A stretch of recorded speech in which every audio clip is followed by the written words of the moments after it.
अवांजी समातुन ताईं radio voice of Sindh London.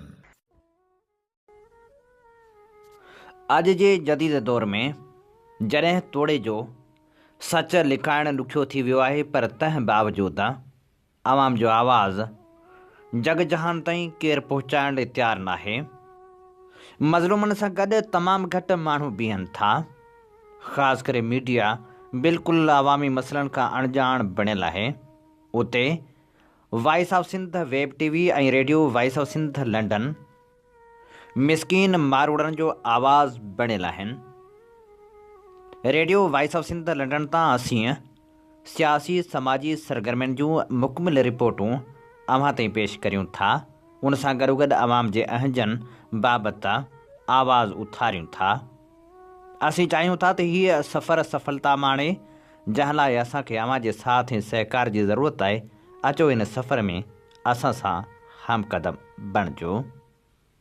जेकॾहिं अव्हां असांजो यूट्यूब चैनल अञा ताईं सब्सक्राइब नाहे कयो त हींअर ई सब्सक्राइब करियो। उन सां गॾोगॾु असांजा प्रोग्राम वधि में वधि दोस्तनि ताईं पहुचायो त जीअं सचाई जो हीउ सॾु घर घर ताईं पहुची सघे। हेठा पेश कंदासीं अली हसन चांडियो खे ऐं असीं संदसि तारुफ़ अव्हां जी ख़िदमत में पेश करियूं था। क़ौमप्रस्त सियासतदान अली हसन चांडियो 22 जनवरी 1963 ते नवाबशाह ज़िले जे शहर दौड़ में अली शेर चांडियो जे घर में जनम वरितो। प्राइमरी खां मैट्रिक ताईं तालीम दौड़ मां हासिलु कयाई। इंटरमीडिएट सचल सरमस्त कॉलेज नवाबशाह मां ऐं ग्रेजुएशन सिंध यूनिवर्सिटी जामशोरे मां ऐं मास्टर्स इंटरनेशनल रिलेशन्स में सिंध यूनिवर्सिटी मां हासिलु कयाई। अली हसन चांडिये सियासत जी शुरूआति शागिर्दी वारे दौर खां कई। उन वक़्तु SNSF जे कुझु नौजवाननि सां संदसि दोस्ती थी ऐं उतां ई हिकु कारकुन तौरु सियासत जो सफ़र शुरू कयाई। पाण पंहिंजी 50 सालनि जी हयाती मां लॻभॻि 65 साल हिकु सरगर्म सियासी कारकुन तौरु गुज़ारियाई। ज़ुल्फ़कार अली भुट्टे खे फाही ॾिनी वई त नवाबशाह में नौजवाननि सां गॾु जुलूस कढणु ऐं सरकारी बस खे बाहि ॾियण जे इल्ज़ाम हेठि गिरफ़्तार करे सख़्तु तशदुद जो निशानो बणायो वियो। जॾहिं नज़ीर अब्बासी खे शहीद कयो वियो त उनजे रद्द अमल में हुन नवाबशाह में हड़ताल कराई। उन खां पोइ हैदराबाद में मार्शल ख़िलाफ़ु लिखियलु पंफलेट पकड़जण जे करे खेसि साथियुनि समेत गिरफ़्तार कयो वियो। ज़िया जी मार्शल ख़िलाफ़ु MRT जी तारीख़ दौरान गिरफ़्तार करे अदालत में पेश कयो वियो। हुनखे ज़िया ते लानत, मार्शल मुर्दाबाद ऐं जमहूरियत ज़िंदाबाद जे नारनि सबबि सज़ा ॾिनी वई। सोवियत यूनियन जे टुटण खां वठी 2010 ताईं डॉक्टर कादर मगसी सां गॾु रहियो। साल 2010 में STP खां अलॻि थियण खां पोइ सियासी कारकुननि सां गॾिजी प्रेस क्लब में सिंध नेशनल मूवमेंट जो बुनियादु रखी चेयरमैन बणियो। अली हसन चांडियो खे गुर्दनि ऐं पेट में अल्सर जी तकलीफ़ सबबि कराची जे अस्पताल में दाख़िल कयो वियो हो, जिते हुन 24 जुलाई 2013 ते पसाह पूरा करे छॾिया। संदसि मड़ खे ॻोठ दौड़ ॻाढ़े पीर क़ब्रिस्तान में आणे मिटी मां हवाले कयो वियो। संदसि लिखियलु किताबनि में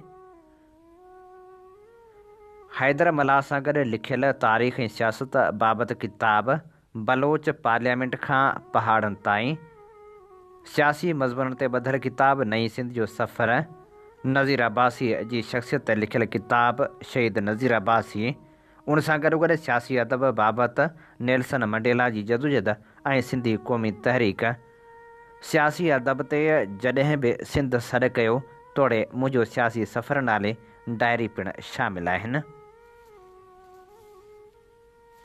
अली हसन चांडियो बाबति अब्दाश पहवर लिखियो, हीणनि खे हौसला ॾियारणु संसद दाइमी दलील रहंदो त हालतूं कॾहिं बि पाण न बदिलबियूं आहिनि।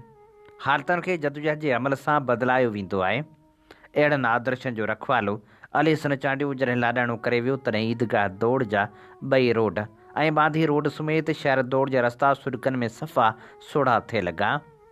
न रुॻो कराची खां कश्मीर ताईं संगती साथी राति विच में आख़िरी रस्मनि में शिरकत लाइ दौड़ पहुता, पर थर बर कोहिस्तान ऐं काछे खां बि माण्हू अची निकिता। कुझु जज़्बाती दोस्तनि जो ख़्यालु हो त भला शहर बंदि कराइजे, पर सोग में बंदि शहर बि सिर्फ़ु उहो चई खुलरायो वियो त जीअं परे परे खां ईंदड़ माण्हुनि खे का तकलीफ़ न थियणु खपे।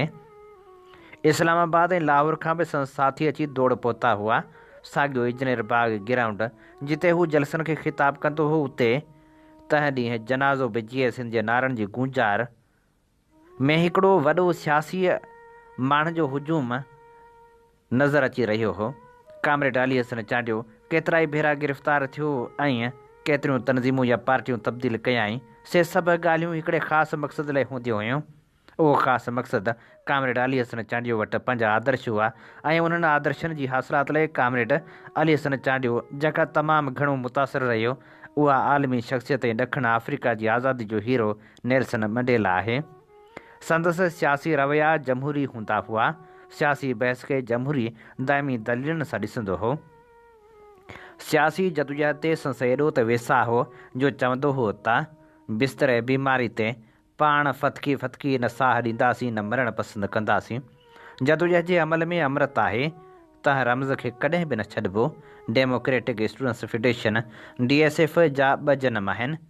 पाकिस्तान में उहा DSF पहिरीं शागिर्द तनज़ीम आहे जंहिं ते 1951 धारे बंदिश लागू थी, छाकाणि त उन शागिर्द तनज़ीम खे लीड करण वारनि शागिर्द अॻुवाण ते इल्ज़ाम हो त DSF तंहिं ज़माने में कम्युनिस्ट पार्टी ऑफ पाकिस्तान जी शागिर्द विंग आहे।